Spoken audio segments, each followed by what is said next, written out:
गुरुर्ब्रह्मा गुरुर्विष्णू गुरुर्देवो महेश्वरा गुरुर्साक्षात् परब्रह्म तस्मै श्री गुरुवे नमः।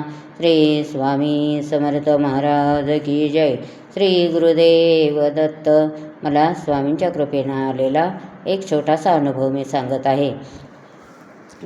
मला स्वामी भरपूर संकेत देत होते। माझ्या स्वप्नात काही काही येत होतं, त्याचा अर्थ मला समजत नव्हता, म्हणून मी भगत ताईंना फोन केला। ताईंना माझी सर्व स्वप्ने मी सांगितली, स्वामींनी दिलेल्या संकेतांबद्दल सांगितले।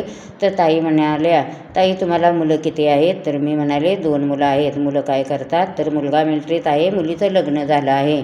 तर ताई म्हणाल्या, त्या मुलीचं लग्नाचं काय केलं आहे का? सवासणी व्यवसायनी काही घातले आहेत का? तर मी म्हटलं तिचं काही केलेलं नाही, तिने मनानं लग्न केलं आहे, त्याच्यामुळं तिचं काही केलेलं नाही।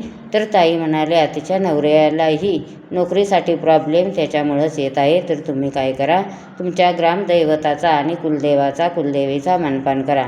मी पाडव्या दिवशी ग्रामदैवताचा म्हणजेच अंबाबाईचा मानपान केला। दुसऱ्या दिवशी आमची कुलस्वामीची कुलदेवीची यात्रा असते, तेव्हा दुसऱ्या दिवशी पाडव्याच्या दुसऱ्या दिवशी मी त्या दोघांचा मानपान केला। पाडव्याच्या दुसऱ्या दिवशी त्या दोघांचा मानपान केला।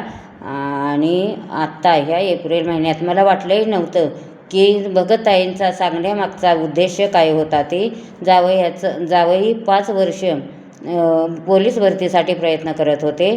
ते 1-2 मार्कासाठी जात होते, पण कुणाला माहिती की ह्या देवाचा मानपान नसल्यामुळे ह्या अडचणी येत होत्या। तर बाबा मला स्वप्नात म्हणजे स्वामी मला स्वप्नात येऊन सर्व संकेत देत होते। 1 वर्ष पूर्ण झालं, त्यांनी मला वर्दीत जावई दाखवला होता। मला वाटलं काय 1 वर्ष झालं अजूनही काम झालं नाही, म्हणजे माझा संकेत खोटा होता, पण असं झालं नाही। स्वामींनी मला 1 वर्ष आधीच जावई पोलीस झालेलं ते वर्दीतला जावई दाखवला होता। तर ते ह्या एप्रिल महिन्यात सत्यात उतरले, जावई पोलीस भरती झाला। धन्यवाद ताई, भगत ताई तुमचेही धन्यवाद आणि स्वामी तुमचेही धन्यवाद।